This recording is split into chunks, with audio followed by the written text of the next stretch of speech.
ये सबमरीन्स के लिए, ये पनडुब्बियों के लिए एक अलग सा एक पोर्ट बनाया। वो जहां मैं रहता हूँ विशाखापट्टनम के पास, ये विशाखापट्टनम से कोई 50-60 किलोमीटर दक्षिण में एक जगह है, उसका नाम है रामबेली।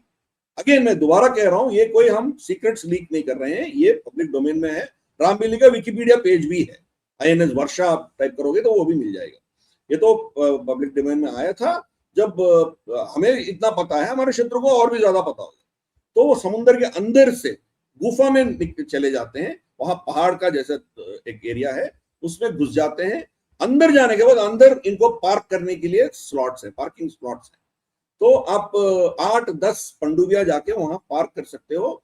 वहां लोग पुराना क्रू वहां से निकल सकता है, फिर नया लोग उसमें जा सकते हैं। खाना रिप्लेस करना हो, जो करना है वो थोड़ा थोड़ा रिपेयर करना हो। एक्चुअली इन सबमरीन के ऊपर जो है रबर शीटिंग्स होते हैं, ताकि ये इलेक्ट्रॉनिक सिग्नल जैम कर सकें और इलेक्ट्रॉनिक सिग्नल इसको पकड़ ना पाए। वो सब तो कुछ इधर उधर गड़बड़ हो गया तो फिर दोबारा उसको रिप्लेस करने के लिए ये जो भी करना है वो अंदर ही कर सकते हो। बाहर जब निकलेगा सैटेलाइट कोई पकड़ नहीं पाएगा। मान लीजिए कि उसके ऊपर न्यूक्लियर अटैक भी होता है रामबेली में, फिर भी वो इतना अंदर है कि उसको कुछ नहीं होता। न्यूक्लियर रेसिस्टेंट बंकर्स हमने बना के रखा है। तो भारत के ऊपर कोई भी अटैक करेगा या करने का कोशिश सोच भी रखता है तो भारत उसका रिस्पॉन्स देगा। कोई उसमें कोई बच नहीं सकते, चाहे चाइना हो, पाकिस्तान हो या कोई और हो। ये कैपेसिटी हमने बिल्ड किया है। सिप्री रिपोर्ट वही कह रही है, कोई नया बात नहीं कह रही है। मान लीजिए कि अगले साल जब INS अरिसूदन कमीशन हो जाएगा तो यही रिपोर्ट बोलेगा भारत के पास 20 न्यूक्लियर हथियार तैयार है करके वो रिपोर्ट देगा। वो 8 कहां से आया? अरिसूदन से आएंगे। अरिसूदन का कैपेसिटी 8 है। और अरिसूदन में एक और खूबी है, नॉर्मली आप पनडुब्बिया तो एक लेंथ वाइज होता है ना, तो वहां से नीचे से फायर होता है, बिकॉज ये बहुत लंबा होता है। आप 3,500, 4,000, 5,000 किलोमीटर तक मारना हो तो वो मिसाइल का भी वो बहुत लंबा होता है। मतलब मान लीजिए कि 12, 13, 15 फुट, 17 फुट इतना लंबा होता है। तो वो तो एक अलग है, मगर एक वर्टिकल लॉन्च भी होता है, वो नीचे से उसको मारना पड़ेगा इतना लंबा मिसाइल्स। मगर कुछ मिसाइल ऐसे होते हैं वो वर्टिकल लॉन्च होते हैं, उसके ऊपर से लॉन्च होते हैं। वो भी अरिसूदन में डबल कैपेसिटी हमने डाला है। तो मतलब छोटे डिस्टेंस पे K-15 जैसा आपको मारना हो तो वो डबल कैपेसिटी से हो जाएगा। तो अगले साल इसी रिपोर्ट ज्यादा नंबर बताएंगे, हम पहले से ही बता रहे हैं। तो ये हमारे पास है, ये शक्ति है। We are a real genuine nuclear super power. हाँ, रशिया और अमेरिका के पास जितना है, पूरे दुनिया का 80% से ज्यादा इन दोनों देशों के पास है, हथियार है। पर फिर भी हमारे पास क्रेडिबल ऑल्टरनेटिव्स हैं। चाइना रेस में पड़ा हुआ है, 800-900 मिसाइल को बना के रखा है चाइना। हमें जरूरत नहीं है। हमारे पास इतना क्षमता है कि इनके हनान आइलैंड जहां इनके सबमरीन्स का जगह है उसको हम तबाह कर सकते हैं, शंघाई को कर सकते हैं, हांगकांग को कर सकते हैं, या बेइजिंग को अटैक कर सकते हैं। इतना तो उनको पता है, तो है ना। तो फिर वो सोच भी नहीं सकता है हमारे ऊपर कोई हरकत करने का। तो वी कैन हिट एनीबॉडी। तो ये शक्ति हमारे पास आ गई है, तो कोई हमें ब्लैकमेल नहीं कर सकता है। हमें रेस्पेक्ट देना ही पड़ेगा। दैट इज व्हाट हमारी सरकार ने, स्पेशली मोदी जी आने के बाद ये सब डेवलपमेंट्स हुआ है। एंड इसका पुष्टिकरण मतलब इसका कंफर्मेशन जो है ये सिप्री रिपोर्ट में आपको मिल रहा है। जी जी, quite interesting. Thank you so much sir. इतनी अच्छे से रिपोर्ट लिखी है, जैसा लग रहा है कि बस अभी बहुत कुछ बड़ा होने वाला है। वैसे लग तो रहा है कि इंडियन सब कॉन्टिनेंट में कुछ बड़ा होने वाला है, बिकॉज जिस तरीके से मूवमेंट्स बांग्लादेश की साइड पे है, हम लोगों ने अभी उस पे हम और भी डेवलपमेंट्स को कवर करेंगे। बांग्लादेश की साइड पे चीजें काफी भयानक तरीके से मूव कर रही हैं। पाकिस्तान साइड पे फिर भी कंट्रोल्ड है। हाँ, पाकिस्तान करेगा क्या, बेचारा POJ में वैसे ही चल रहा है, बवाल कल रात से ही कटा हुआ है। हाँ, एक वीडियो डेफिनेटली है जो मैं अपने व्यूअर से रिक्वेस्ट करूंगी कि जाके देखें। वहां के आर्मी ऑफिसर्स कह रहे हैं, POJ के सर, पाकिस्तानी आर्मी के, शूट द ब्लडी सिविलियंस। कोई वो नहीं है। 400-500 लोग तो शायद ऑलरेडी मर चुके हैं, उनको मार दिया गया है। बाकी देखते हैं नंबर्स, और करेक्ट नंबर्स तो आते नहीं है पाकिस्तान से। Let's see how it goes. Thank you so much sir. Gayatri ji, ये तीसरी बार इनको पतलून उतर आ गए। हाँ, 71 में हमने ईस्ट पाकिस्तान में किया, फिर दूसरी बार अफगानियों ने किया, और तीसरी बार पीओजे के लोग इनके रेंजर्स का पैंट उतार दिया। तो तीसरा बार हुआ इनका इतिहास में ये मतलब एक परंपरा रही है। तो लोग इनको पकड़ पकड़ के इनको पैंट उतार के इसको मारते हैं, वो चल रही है। ये तो जाहिल कौम है और एक घटिया जिहादी आर्मी है इनका। तो बहुत कुछ किया है ये लोग रावलाकोट में और पीओजे के और पाकिस्तान ऑक्युपाइड गिलगिट बाल्टिस्तान में बहुत कुछ ये लोग किया है। तो फिर वहां के लोग, इनके पास हथियार नहीं है, फिर भी वो भरपूर से जवाब दिया है। हमारी संवेदना उनके साथ है और हमारी शहरी है, वो भारत की शहरी है। भले ही वो जिहादी सोच रखते हो, फिर भी वो हमारी लोग है। इसीलिए वहां जो चीज हो रही है वो हमें तकलीफ देती है और हम पाकिस्तान की जो ये हरकत है इसको हम कंडेम करते हैं। जी, thank you so much sir for joining. जाने से पहले व्यूअर्स से रिक्वेस्ट है, please don't forget to like, subscribe and share the alternate media. अगर आप मुझे कंट्रीब्यूट करना चाहते हैं तो दिए हुए नंबर और यूपीआई पे आप मुझे कंट्रीब्यूट कर सकते हैं। आप मुझसे जुड़ना चाहते हैं, इन्फॉर्मेशन शेयर करना चाहते हैं तो सभी के सभी लिंक्स डिस्क्रिप्शन बॉक्स में। इसी के साथ जय हिंद, जय श्री राम, हर हर महादेव।